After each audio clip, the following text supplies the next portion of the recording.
we're opening up to you. Every now and then we do stories that really stick with us. It's more than just behind the scenes. It was really inspirational to see this woman making these kids laugh. It's the best of our stories, the parts you haven't heard until now. Every single soundbite I got from this guy was just moving and powerful. He has one of the best war stories you're ever gonna hear. This is First Coast News. More to the story. Good evening, I'm Heather Crawford. Why do you do what you do? What drives you? What inspires you? What moves you to tears, to laughter, to cheer? For the journalists here at First Coast News, the answer is you. Your story inspires us. Your story makes us laugh and cry and celebrate. Tonight, you will see how a picture, a phone call, an email, even a Facebook post can become a story, and how that story can change lives long after the newscast is over. Because there is always more to the story.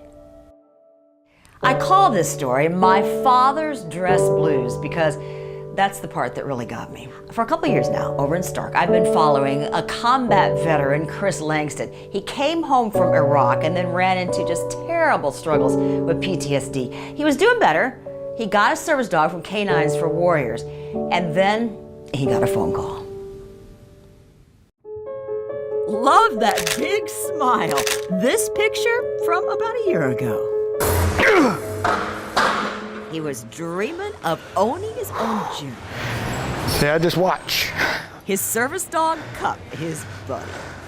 Later we'll get the ball and make him work out. Chris talking to me outside his home in Stark, and oh, he is so loyal. I love my country, you know, through and through, and I fought for it. Was willing to lay down my life. Corporal Chris Langston, United States Marines. But then, the sniper attack. When I was in Iraq, I lost my best friend in the world. But his PTSD was getting manageable with a service dog from Canines for Warriors. And then, just the other day, this. I got woke up to a phone call saying that my house was on fire. And when I got here, it was gone. I think the thing that hurts me the most is walking up here. These are my dress blues. These were actually my father's dress blues that he wore in the 70s. And I wore these same dress blues. His dad, 8 years in the Marines.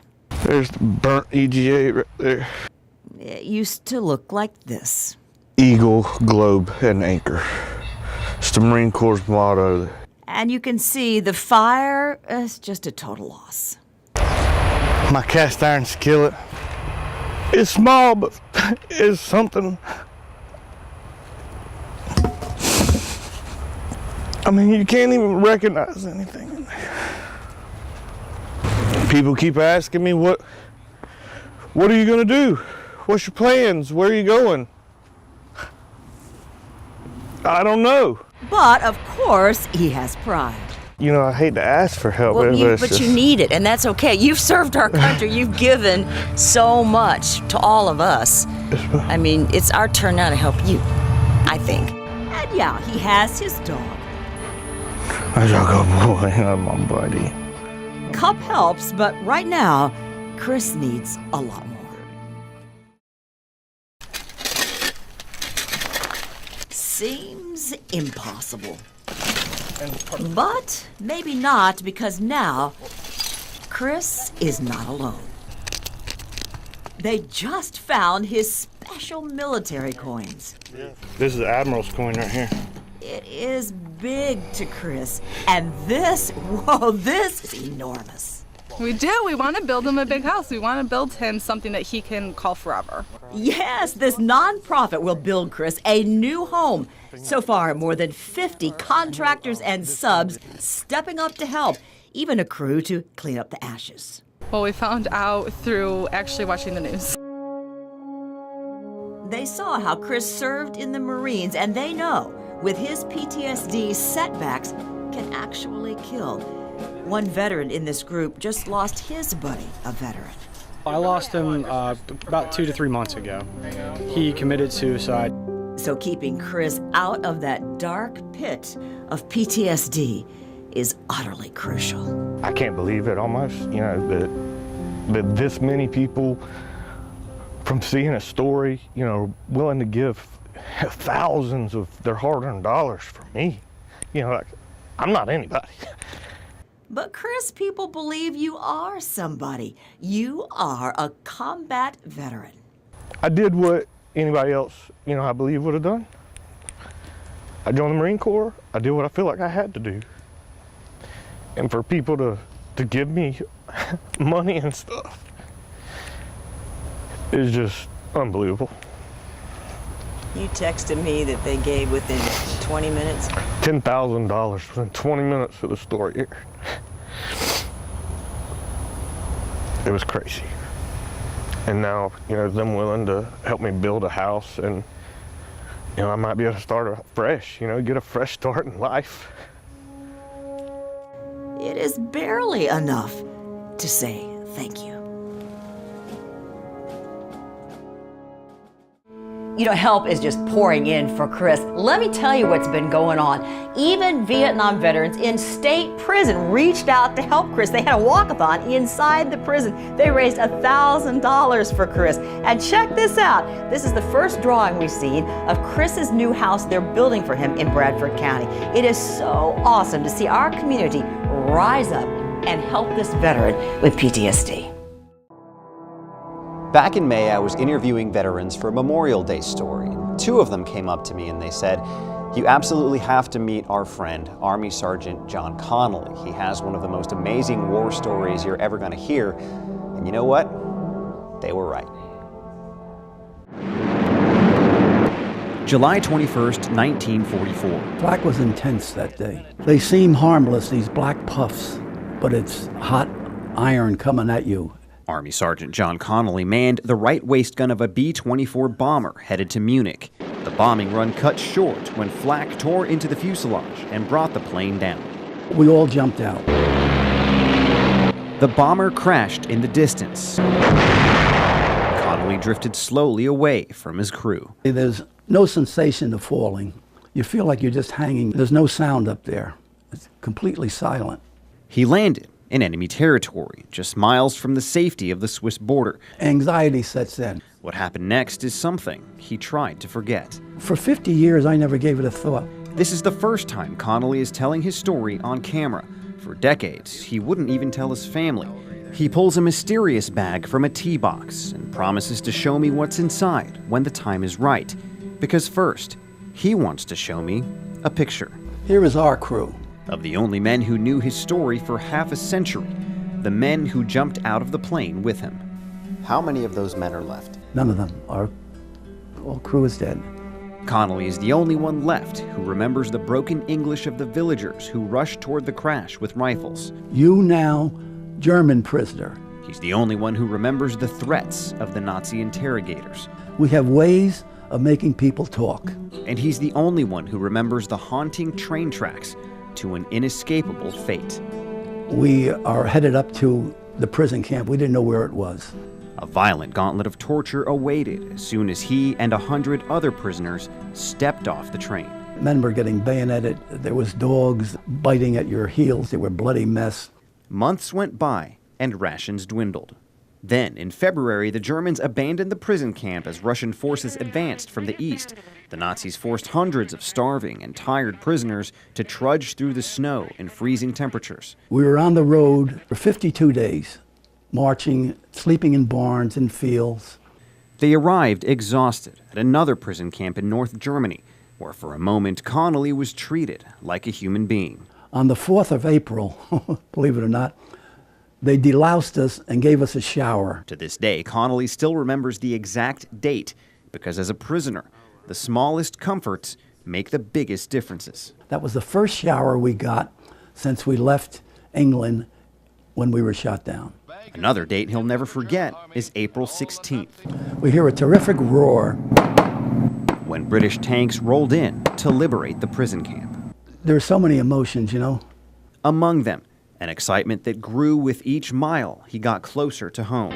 The first thing he saw, the Statue of Liberty. Well, there it was, shining, and a lot of hurrahs. The parades faded, but Connolly's memories did not. He dealt with them on his own. Weeks became months, months became years.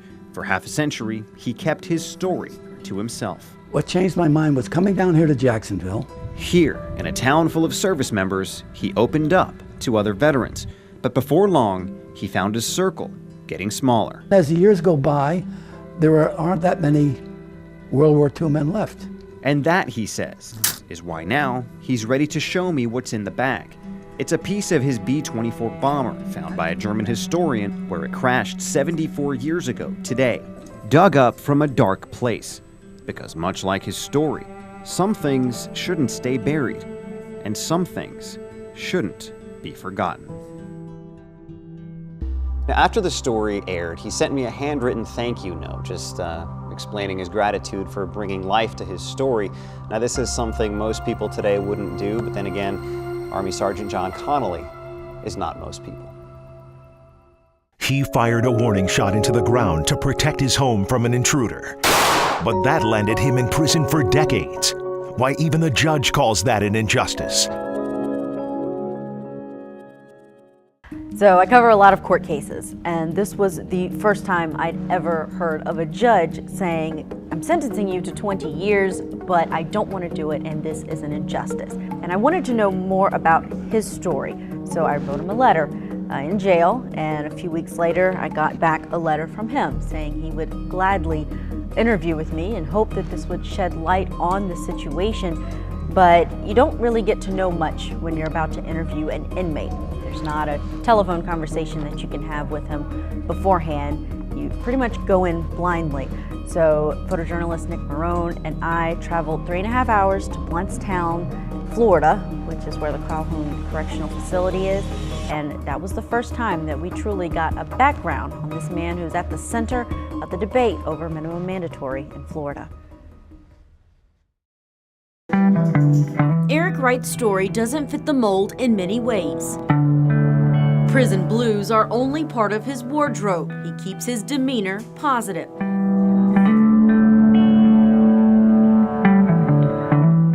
Guards at the Calhoun Correctional Facility in Blountstown call him mild-mannered and honest. I wake up 4 in the morning, go eat, come back, 30 minutes later, I go to work. He used to make bulletproof vests in a career he loved. I saved a bunch of lives. And if you ask him what's the hardest thing about being incarcerated, I hate to see kids go without a father, without parents. I struggled a lot when I was younger. 100% guaranteed my kids are gonna make something of themselves. the 20-year sentence he's serving makes it an impossible promise to keep. In an exclusive interview, the 25-year-old explains how a single warning shot in 2013 put him behind bars until the age of 45. She barges in, I get pushed into a wall. An ex-girlfriend who's also the mother of his child arrived uninvited at the home of his new girlfriend. Their struggle is first verbal, then physical. And I finally get out the home and I had a firearm in my waistband. And I pulled the firearm out and shot it in the ground next to me about 5 feet away. That single shot in the grass with his licensed gun didn't hurt anyone. And after that, she left. But several hours later, Wright's ex would call police, landing him in cuffs and facing charges.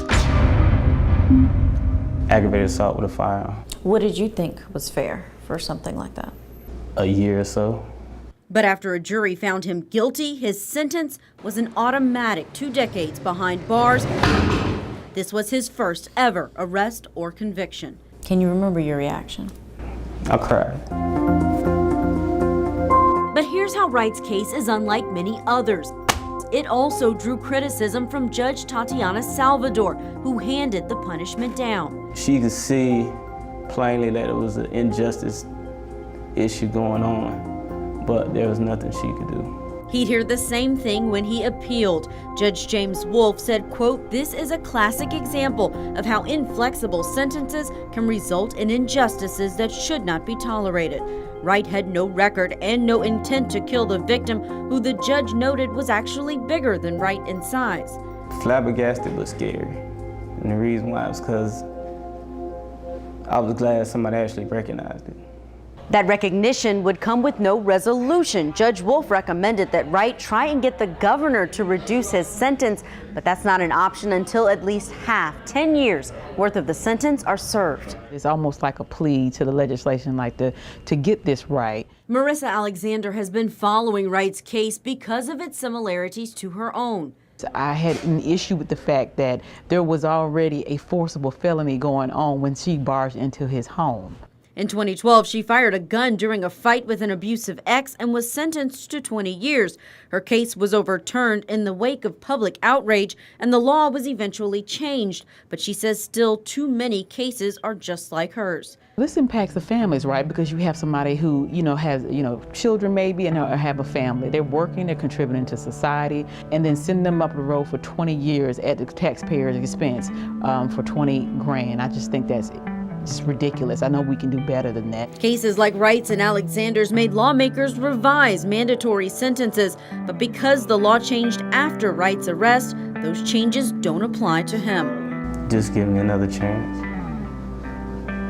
Another chance at life. Another chance with my kids. What would you do with that chance? Be A1 dad. I was surprised at how hopeful he was.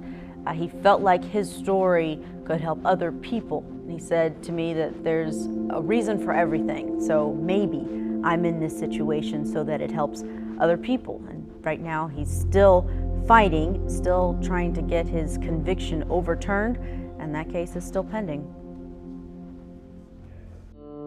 I first heard about Seth Owen from a friend of mine that I used to work with a long time ago. He is good friends with Seth Owen's teacher. They actually go to CrossFit together.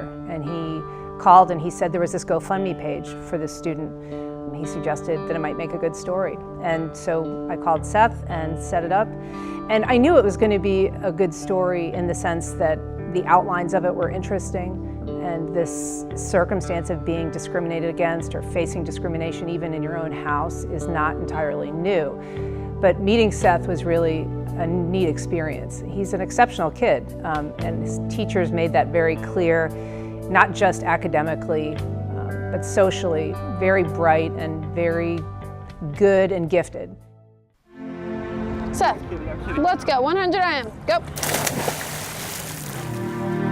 Cut. We were across the pool and you were yelling at me what your goals were for me. You were like sub 1 minute and I jumped in and did it.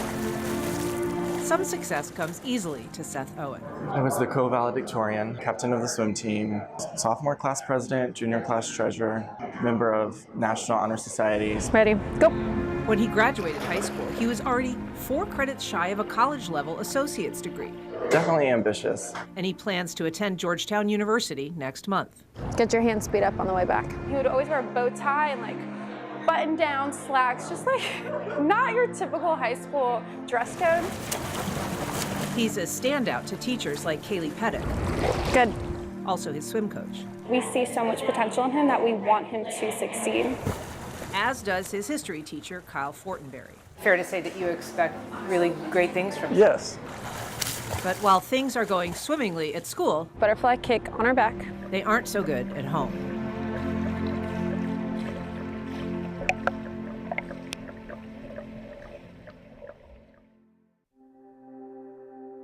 When he woke up my mom, I knew that he'd found something bad. Seth's dad searched his phone and found a damning photograph. But, I mean, it wasn't anything inappropriate. It was just me, maybe holding hands or something like that. And they questioned me until 4:30, I believe, in the morning. The discovery that Seth was gay didn't go over well with his deeply conservative parents. They sent him to conversion therapy. Technically, he's a Christian counselor, and they made it very clear that it was because I was gay, and his goal was to fix that. My father looked at me and he said, biblically, we have the right to stone you for what you're saying.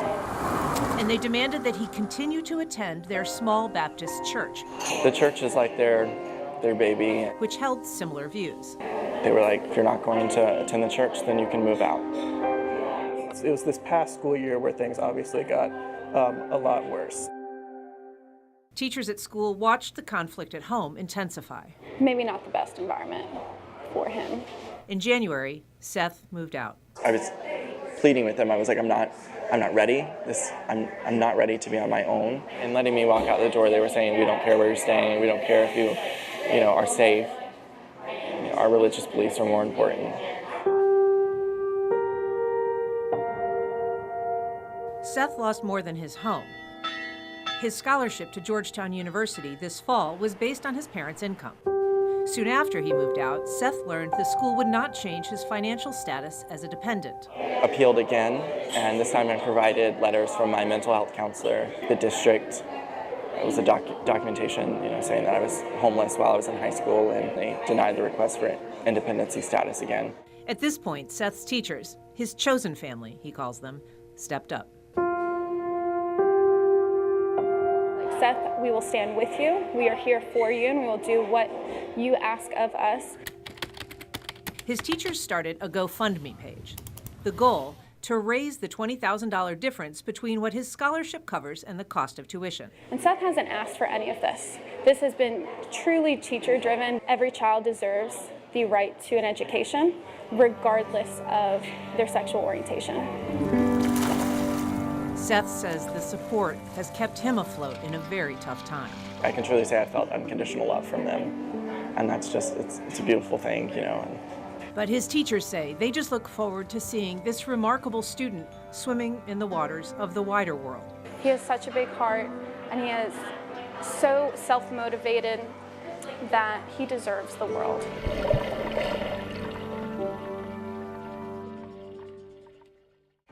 After this story aired, the GoFundMe page went gangbusters, really. It went from just a couple $1,000s to, I think they eventually cut it off at $140,000. Now, Seth is going to use some of that money to help other LGBTQ youth get scholarships if they're in a similar situation. So he really wants to take this experience and use it for something good going forward. And of course, Seth is, in fact, attending Georgetown now. He left just a couple weeks ago to go to school, so he really is seeing his dream come true. The photo shoot unlike any other. They exude joy and happiness and love. The heartwarming story behind these Hollywood glam pictures. So this is a calendar to remember. We'd done stories with the subject before, who's a still photographer, and when we heard that she was doing this piece about kids with Down syndrome and making a calendar about it, we really wanted to be there. And so photojournalist Nick Marone came in on his day off, and what he caught was heartwarming. Okay, you guys look at me and smile. Scoot closer to him. Got it, okay. Vintage cars. Give me a kiss. In chic outfits. Oh, yep, gotta get the white out. It's almost like taking a step back in time. Ooh. So pretty. For a photo Let me shoot. see, cheese. Unlike any other. Oh, I'm a movie star. Sarah Hedden does more than just snap pictures. She coaxes personality. Ooh, grab your dress. Out of every child. Isn't that perfect? Oh, that's really good. Okay. Okay, ready? Here for Hope Haven's annual calendar benefiting its Down Syndrome Center. They exude joy and happiness and love. And I just feel like, how lucky am I to be able to capture that through my lens and to share it with the world, because we need this. Yeah! Looking dapper in this Hollywood glam theme. Yeah! Look here! Ha! Liam Smith poses in his third calendar. His mother, Shannara. I'm just proud. He's my baby, and he's, he's being showcased to everybody, which of course he should be. Hope Haven's Terry George says photos also share a space with helpful information. That was money. And resources for families with Down syndrome children. You give somebody a calendar, it's something they're likely to hold on to all year long. Turn towards me. Parents of Penelope Magnuson say the pearl-wearing 10-year-old is focused on what she can do. Go like this. Ah. And not what she can't. Turn towards me, turn towards me, turn towards me. Yes, girl. So this calendar is so important to us because it just raises awareness. It gets our kids' pictures out there and lets people see them in a different light than they normally see them. You gotta look through there. A goal these families strive to meet every day. Yeah. Isn't that cool? Like he's like snazzy. January Mom! through December. Can we give you a good smile? Woo! It was really inspirational to see this woman spending her entire day making these kids laugh, and they're still actually working on that calendar now, and they hope to get it out by early October. I mean, I think this story made me feel every range of emotions you could possibly imagine. It's heartbreaking to think about this little girl who is struggling, fighting cancer, and her parents who are watching her go through it. And what really stuck with me is when Kate told her parents she didn't want to go back to the hospital. I mean, imagine hearing that as a parent. So I think that you have that heartbreak, but then at the end you also have a little bit of hope, because there are people who dedicate their lives to making other people get through the hardest time they can even imagine. When you hear the word hospice, what comes to mind? Death, fear, maybe even giving up? The Amato family in Jacksonville Beach says just the opposite, that hospice allowed them to say goodbye to their 11-year-old daughter with peace, her final days filled with laughter. They're sharing their story in hopes of helping other parents facing this heartbreak, and to thank the team that does what so many of us could not. Laughter fills the Amato family's kitchen. And all of a sudden, she is running around like a mad woman. Friends catching up on missed time. It was like somebody was playing with her. You'd never know the common thread binding these four together. I think Kate paid her a visit and was playing with her because it was really neat. Is the death of a child, 11-year-old Kate. There she is. Thanks for the visit. I guess this means you're okay. Where do you begin? He used to be whack, but I made him all that. Well, shouldn't you think of my last name? Kate is a very special soul. She's the child everyone wishes for. Lisa Amato beams as she remembers her little girl. The smile fades as she and husband Jeff go back to July 2014. They were on vacation in Connecticut when Kate's shoulder started to hurt. When she was running at one point in the afternoon, she was just letting it kind of dangle. A doctor there suggested they return home immediately, and days later, Kate was diagnosed with stage 4 alveolar rhabdomyosarcoma, cancer in her shoulder, her foot, her lungs.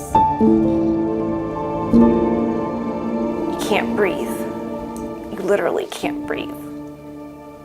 And I felt myself my knees buckled, and I kind of fell back. Jeff was at home caring for their son, Jack, who has severe autism. I was sitting against a wall on the floor, holding my knees, bracing myself for telling my husband that Kate has cancer.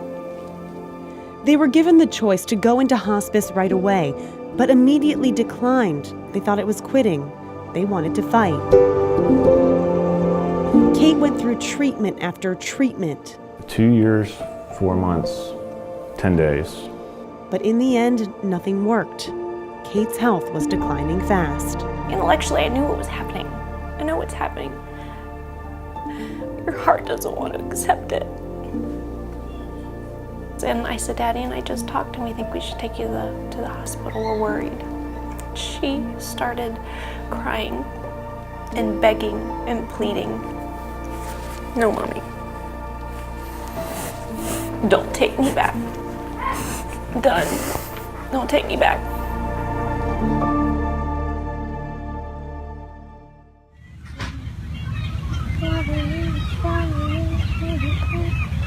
It was time. The Amatos called Community Peds Care hospice. It was like someone turning on a light in a dark room.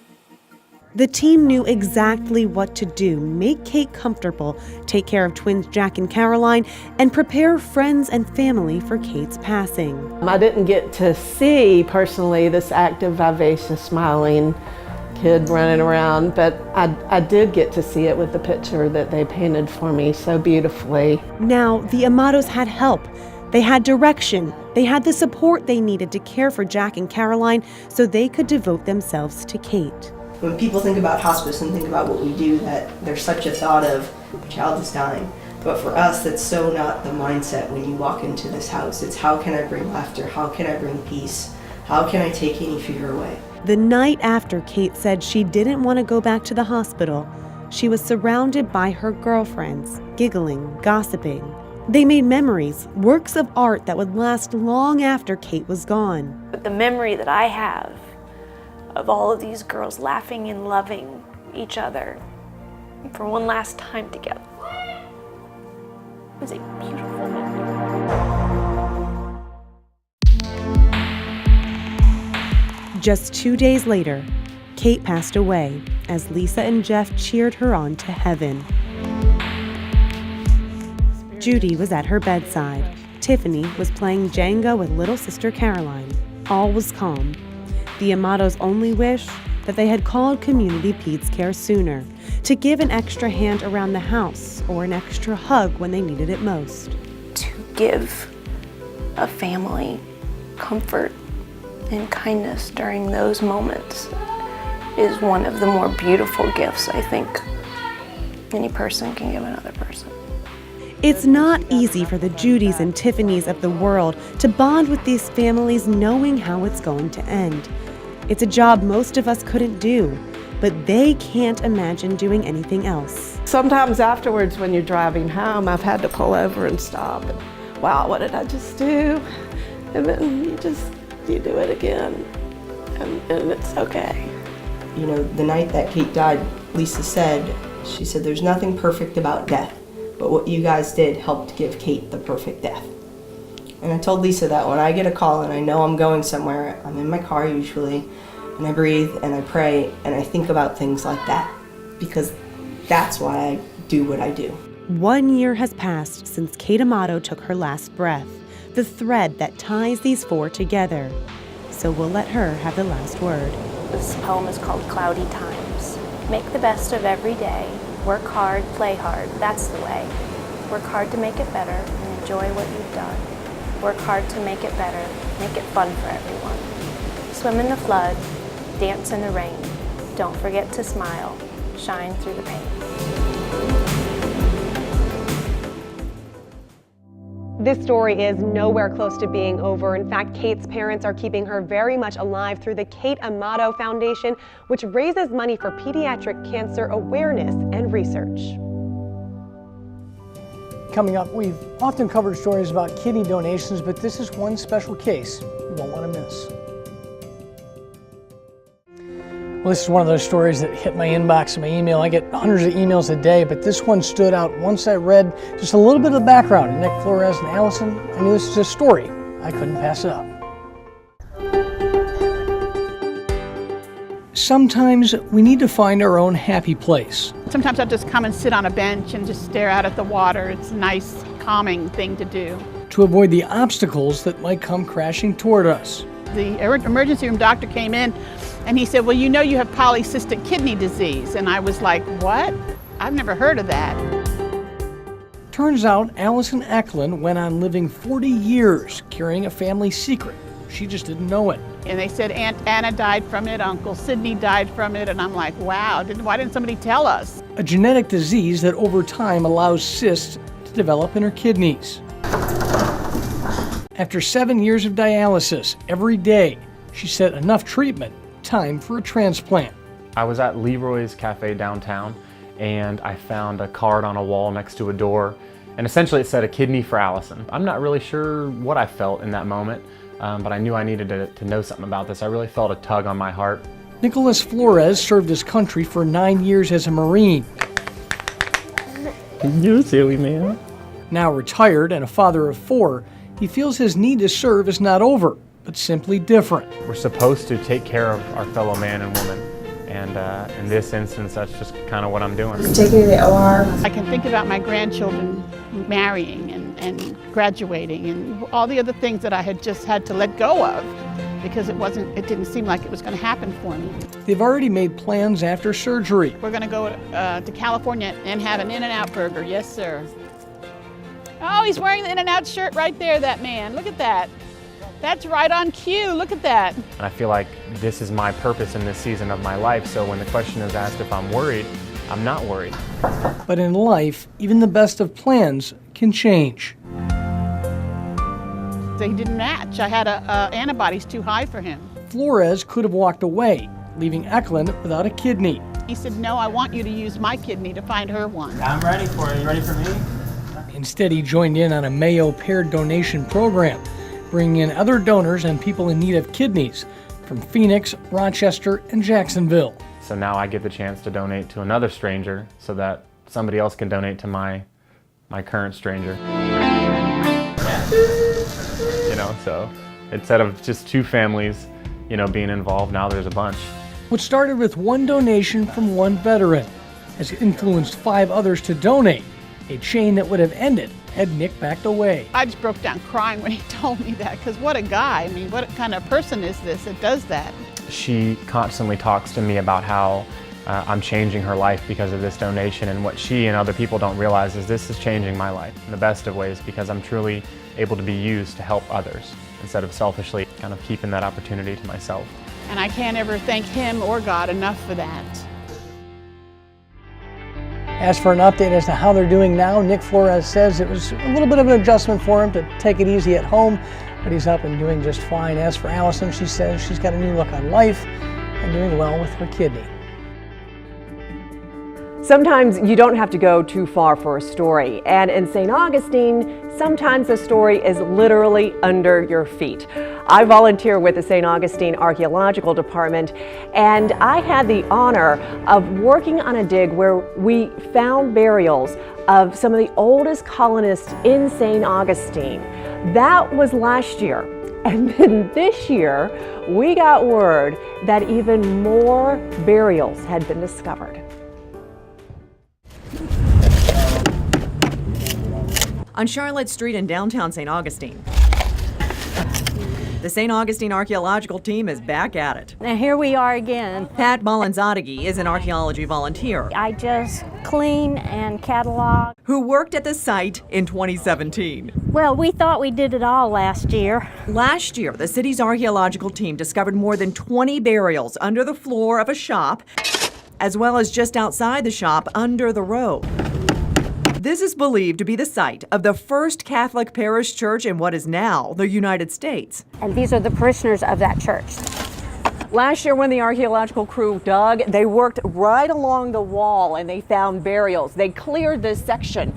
But this year when the construction crew came in, they actually needed to lay a pipe a little bit further over, and that's when they found more burials. One is an actual full intact burial. City archaeologist Andrea White leads the team. We'll try to kind of go behind it, yeah. Out of respect, the state of Florida will not allow us to broadcast current images of the burials. Just so humbling and real, you know. Those burials date between 1572 to 1702.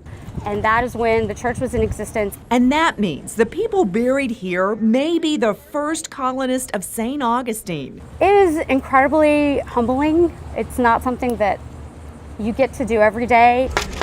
For this team, working on these old St. Augustine neighbors last year was a once-in-a-lifetime experience. And now, 135 at the end of the trench. It's an honor they never thought they'd have again. Oh yes, it is. It really is. I want to be very respectful of the people that they were. So what happens to the bones? Well, they were removed, and some of them will be reburied deeper into the ground, and some of them will be placed at the cathedral in St. Augustine. You can't be afraid of gators and snakes. The unique mission this man is on that has him braving the waters at the most famous golf course on the First Coast. So the driving force in basically any story is having someone who's such a great character. And so when Nick Marone and I started putting together the story about golf balls and the person who dives to get all those golf balls out at TPC, the man who does it is such a great character to have in a story that essentially you could just let him talk and he can just tell his own story. The sound of lawn mowers signals the start of the day at TPC Sawgrass. Every blade of grass is cut, the greens trimmed, and under these rippling waters lies a treasure trove for golfers. But getting it isn't for the faint of heart. You can't be afraid of gators and snakes. For more than 4 decades, Gordon Davis has braved these waters. I'm a professional golf ball diver. Suited up in his diving gear, even though the water is shallow. I'll see you in a little bit. Finding the golf balls can be quite a challenge. All by feel. With the murky water, he feels around for the golf balls by hand, only being able to see about 8 inches in front of him at a time. And often, he isn't alone in the water. He carries a gator knife with him, but in his 45 years of diving, he says he's never been bitten. I've run into them, hit them, saw them on the bottom, swim into them, but never got bit. With the famous island green of hole 17, Everybody likes this hole. there is no shortage of golf balls in the surrounding water. I can come out and do 5,000 or 6,000. That's a lot of swings and misses. Oh yeah, a lot of bad words. So if you've ever hooked a golf ball into the water, you are not alone. Gordon dives for the balls about 3 to 4 times a year and pulls out around 2,000 each time. I got another bag here. In his nearly half a century career, he has pulled out millions of golf balls for courses all over the First Coast. I don't know what he's doing out here. He must have hatched out. Can you see And it? taking a moment to help out his fellow creatures he sometimes finds lost on the It course. may be beautiful, and he can bite too. And then comes the next step. Sorting the thousands of balls by hand. Callaway, Titleist, TaylorMade. You name it, and you could probably find it in this pile. The balls pulled from the water will be washed, reprocessed, and either turned into range balls or sold. I just get them, let them worry about the rest of it. But for a man working on one of the most beautiful courses in the nation, when the work is done, you won't find Gordon out here on the links. I played once or twice, but I'm just too busy getting them than to hit them. He says the true joy he gets every day is that he loves what he does. That's after you enjoy something, it's never a job. And when you love your job, it always feels like a birdie of a day. Katie Jeffries with photographer Nick Marone, First Coast News, on your side. Coming up, we're going to chat with a pretty interesting fellow, one of the funnier people I've met. He's quite the character, and he's got quite the story to tell. It's a pretty interesting story. Mike Kaminsky, at the assignment desk, came to me and said, "Hey, I found this guy's Facebook page. He's a quadriplegic, but he makes all of this beautiful woodwork." I showed up at this guy's house, and I walked into the backyard, and there's just wood everywhere. And I walk in to find this guy just hanging out in a hot tub in his boxers, and he just starts chatting to me about his story, about what happened to him. Here's a quadriplegic man who ditched the medication. He didn't take a single painkiller, and he turned to woodwork as his kind of form of therapy, and his story is quite remarkable. I'm a Hebrew Rastafarian crippled straight guy. Luckily, I got good neighbors that aren't upset with the... In the back and front of Steve Cohen's home, you're going to notice a whole lot of wood. It keeps me busy. Steve turns all of this reclaimed wood into benches, tables, end tables, you name it. Yeah, they're punk rock, aren't they? And see the grain and be able to sand it and break it down. But 6 years ago, Steve wasn't carving wood. He was scuba diving and charging the surf. The animal, that's what everybody called me growing up. Known as Scuba Steve, he's a true waterman. But on a routine dive off the coast of Georgia, his equipment failed when he was surfacing. Too much nitrogen gas filled his body. Steve passed out on the boat and woke up in the hospital, paralyzed from the neck down. You don't want to digest, you don't want to accept the fact that you're paralyzed. Then one day, it all changed.